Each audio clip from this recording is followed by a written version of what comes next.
નેતાગીરીનો નશો, એક્સપાયર હથિયાર અને સીધું ગાડી પર ફાયરિંગ.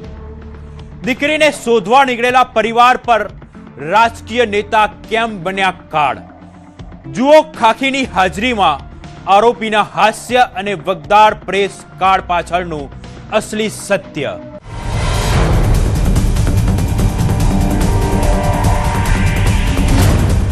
સત્તાનો નશો, રિવોલ્વરનો ડર.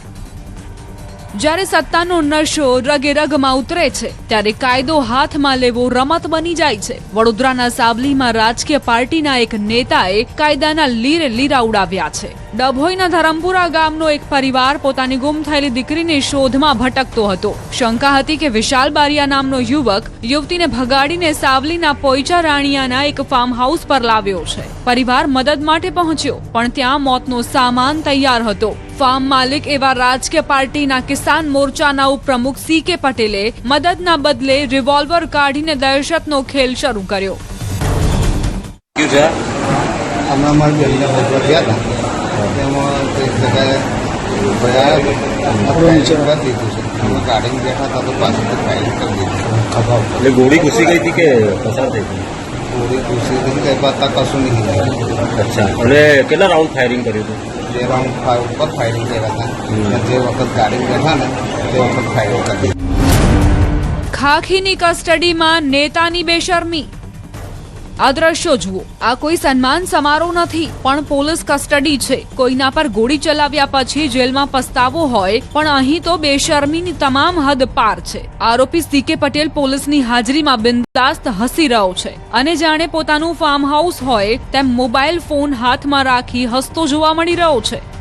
જે ગાડી લઈને તે ફરતો હતો તેના પર રાજકીય પાર્ટીનો સિમ્બોલ અને પ્રેસ લખેલ સ્ટીકર લગાવેલ જોવા મળ્યું. જાણે કાયદો તેના ખિસ્સામાં હોય. અને ચોંકાવનારી વાત તો એ છે કે જે હથિયારથી ફાયરિંગ થયું તેનું લાયસન્સ વર્ષો પહેલા એક્સપાયર થઈ ગયું હતું. વિશાલ બારિયાએ એમના શેઠને બોલાયા હતા.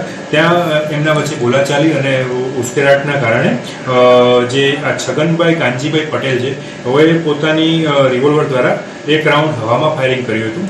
ત્યારબાદ એ લોકો જ્યારે ગાડીમાં બેસીને જતા હતા ત્યારે છગનભાઈ કાનજીભાઈ પટેલે તે ઇકો ગાડી પર જે ફાયરિંગ કરેલું હતું. ફરિયાદી જે છે નિમેશભાઈ બારિયા તેઓને ડાબા ખભે રિવોલ્વરની એક રાઉન્ડ એમને ગોળી વાગી ગઈ હતી. ગેરકાયદે વેપન, નેતાને વીઆઈપી ટ્રીટમેન્ટ.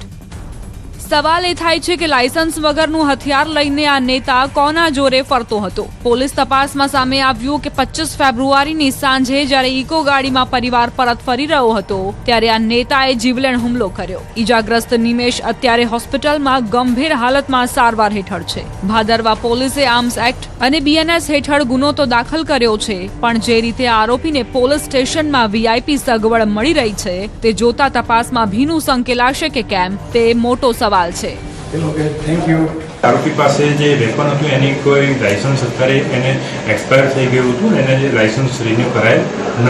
આરોપી છે એને 2 રાઉન્ડ ફાયર કર્યું હતું જેને પોલીસ દ્વારા કબજે કરવામાં આવેલું છે. અત્યારે તો સી.કે. પટેલ જેલના સળિયા પાછળ છે પણ તેના ચહેરા પરનું હાસ્ય કાયદાની મજાક ઉડાવી રહ્યું છે. શું વડોદરા પોલીસ આ રાજકીય વગ ધરાવતા આરોપી સામે કડક કાર્યવાહી કરશે કે પછી પ્રેસ અને રાજકીય વગ પાછળ આ ગુનો દબાઈ જશે? આ ઘટનાએ નેતાઓની ગુંડાગીરી અને પોલીસની કાર્યપ્રણાલી પર અનેક સવાલો ઉભા કર્યા છે. વડોદરાથી હાર્દિક દીક્ષિત, ન્યૂઝ 18 ગુજરાતી.